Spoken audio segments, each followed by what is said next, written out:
자, 그럼 오늘 절세 고민 갖고 계신 첫 번째 시청자분 만나보도록 하겠습니다. 연결이 되어 있을 텐데요. 시청자님 안녕하세요. 어떤 고민으로 전화 주셨을까요? 네, 안녕하세요. 네. 네, 저는 3주택자이고요. 주택 네. 보유 기간에 대해서 여쭤보려고 전화드렸고요. 네. 네, 저 같은 경우는 2015년 1월에 서울 신림동의 아파트를 취득했고요. 현재는 제가 거주 중이고요. 네. 네, 또 한 채는 2018년 6월, 역시 제 명의로 서울 목동 아파트 한 채를 더 취득했어요. 네. 거주는 부모님께서 거주하고 계시고요. 네네. 네, 그리고 투자 목적으로 2019년 7월경에 구이동 빌라를 한 채 더 취득했고요. 네. 얼마 전 전세 계약이 종료가 되어 있어 현재는 비어 있는 상태이기도 합니다. 네. 그리고 이제 저 같은 경우는 아직 구이동 빌라의 경우는 시세 차익이 많지 않아서 매도하려고 해도 큰 손해는 없을 것 같아서 중과세가 적용되기 전인 올해 안에 빨리 팔고 싶고요. 네. 제가 알기로는 내년부터는 다주택자가 양도할 때 마지막 주택 양도일로부터 보유 기간을 계산한다고 들었는데 네. 올해 말 빌라를 양도하고 내년 초 신림동 아파트를 또 양도를 하게 되면 장기 보유 특별 공제도 적용받지 못하는 건지 궁금해서 전화를 드려봤습니다. 네, 시청자님 전화 잘 주셨습니다. 많이 알아보시고 고민을 하다가 전화를 주신 것 같은데요. 자, 세무사님, 우리 시청자님의 경우에는 이 3주택, 주택 3채를 보유하고 계시다 보니까 다주택자로 봐서 중과세율이 적용이 되어서 세금이 많이 나오진 않을까 고민을 하고 계신 것 같은데요. 우리 시청자님의 경우 중과세가 적용이 될까요? 네, 우선 지금 말씀하셨던 신림, 목동, 구의까지 다 조정 대상 지역인 서울에 있잖아요. 네. 네, 이런 거 같은 경우는 어떤 걸 먼저 팔지 이걸 볼 때 취득한 가액하고 우선 시가가 어느 정도 되는지를 봐야 될 것 같은데 시청자님 네. 여기 지금 각각 신림, 목동, 구의 취득한 가액이랑 현재 시세를 알 수 있을까요? 네. 신림동 아파트 경우에는 과거 6억에 사서 현재 한 11억 정도 하고요. 네. 네, 목동 아파트는 9억에 샀고요. 현재는 한 14억 정도 하고요. 네. 구이동 빌라 같은 경우는 3억에 사서 현재 그대로 시세는 3억 정도 되고 있습니다. 3억에 사서 3억이요. 그럼 네. 지금 올해 팔고 싶은 게 이 구이동 빌라 요거 말씀이신 거죠? 네. 네.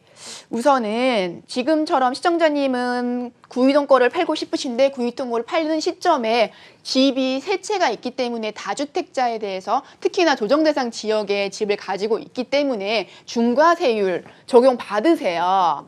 근데 이 중과세율 적용 받을 때 차익을 많이 나야지 중과를 적용했을 때 세금을 많이 내는데 네. 지금 여쭤봤더니 3억에 주고 사서 지금 현재 3억이라고 하셨잖아요. 그러면 여기에 취득세도 들어갔을 거고 네. 중개수수료라든지 막 이런 게 들어갔을 거잖아요. 그럼 결국은 3억에서 3억이면 제로인데 취득세나 중개수수료까지 생각하면 이거는 마이너스가 사실 나신 거죠. 그러게요. 예, 그러면 마이너스가 난 경우에는 아무리 중과세율을 적용을 해도 낼 세금이 없는데 중과세율을 적용해봤자 결국 세금이 없는 거죠. 아하. 그래서 시청자님은 얘네 같은 경우는 지금 시세 차익을 많이 보셨잖아요. 네. 순서는 얘를 마지막에 먼저 파시는 게 맞죠. 음. 손해를 봤기 때문에 어차피 낼 세금이 없으니까 얘를 팔고 나면은 지금 이제 올해 말 기준으로 보면 어차피 2개밖에 안 남잖아요. 요걸 2개를 갖고 있는 시점에서 어느 걸 팔까를 보면은 사실 15년 1월에 사셨고 18년 6월에 취득을 하셨고 지금은 만약에 2020년 기준으로 얘기를 한다면 네. 얘를 팔아버리면 2020년이 됐든 2021년이 됐든 보시면은 얘를 취득을 하고 1년 이상이 지난 다음에 목동에 있는 아파트를 샀고 네. 지금 현재 기준으로 보면 18년 6월이었으면은 일시적 2주택 대체 취득에 대했을 때 3년 안에만 얘를 팔면 돼요. 네. 그럼 18년 6월이니까 19년, 20년, 21년. 21년 6월까지는 신림동 집을 팔면 이 신림동에 대해서 비과세 적용이 가능하신 거죠. 그러니까 구이동 건 이미 팔았고 네. 신림동 거를 팔지 목동을 팔지를 보다가 기간이 아직 남아있기 때문에 네. 또 시세 차익도 좀 보셨잖아요.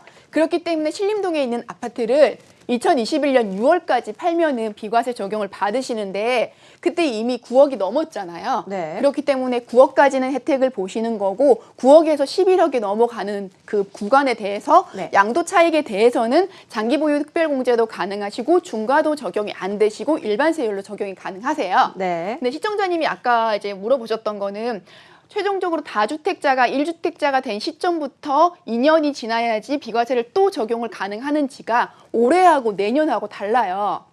네.